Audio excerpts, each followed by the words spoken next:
We just had an event that happened recently, as in at the time that I'm recording this, just maybe an hour or two ago. A Russian missile had hit Poland and killed a couple people there. That is a NATO country, so let's just take a look and see what we could be dealing with on this, because this is a serious event. This is what a lot of people have been dreading. We kind of knew that it was a possibility and a probability because of the war zone being right next to Poland. But this is something that Russia was supposed to be very careful that they did not do. Now, of course, they only believe that it's a Russian missile yet. They don't yet have confirmation on much of anything.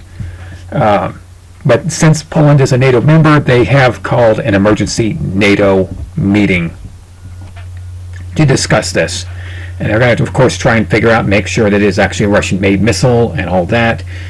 And then we've got to ask ourselves, too, well, what happened here? You know, did Russia just buy some cheap junk? Did it just malfunction and hit the wrong country? You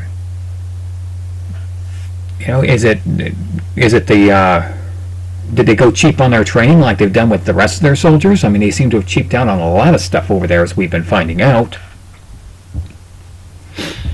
So, I mean, those are some possibilities. You know, it could have been an accident. Maybe it was actually intentional. We don't know that. We've also got to raise the question, too, that, you know, maybe it's not necessarily a missile at all. Maybe it was just some other type of an accident. I don't know how much details they actually have already, how many of those details are actually in. There is also a chance, too, that Ukraine could have launched that missile, either with the many times that they've taken over Russian equipment, and maybe they weren't familiar with this type of equipment and accidentally launched it, or maybe they accidentally and just figured they were going to leave it. Maybe they did intentionally.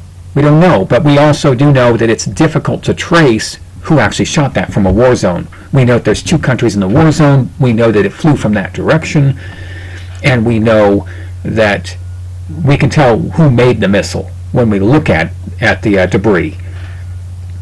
So we can probably tell that it would be Russian origin.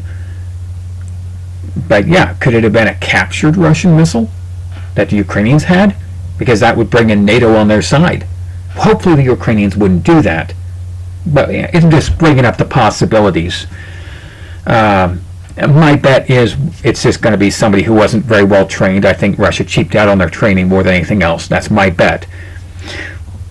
But the big question we've got to ask ourselves here is, where does this go from here? You know, what happened? And the way people will see things depends on what they want to see things as.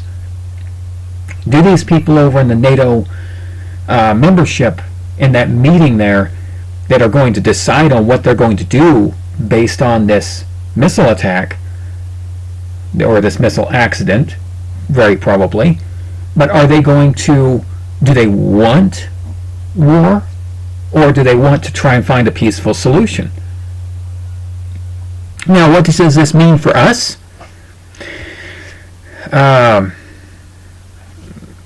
Yeah, what should we expect from this? So, right now, I have talked to a few people I've known, and they got back to me right away and told me, yes, they already are aware of the situation.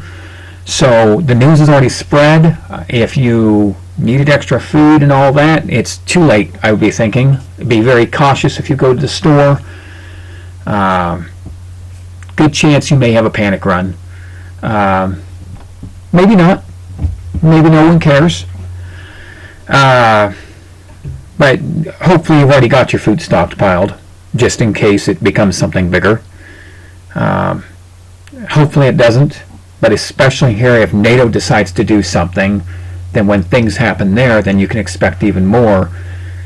So I'd be using some caution when I go to the store right now.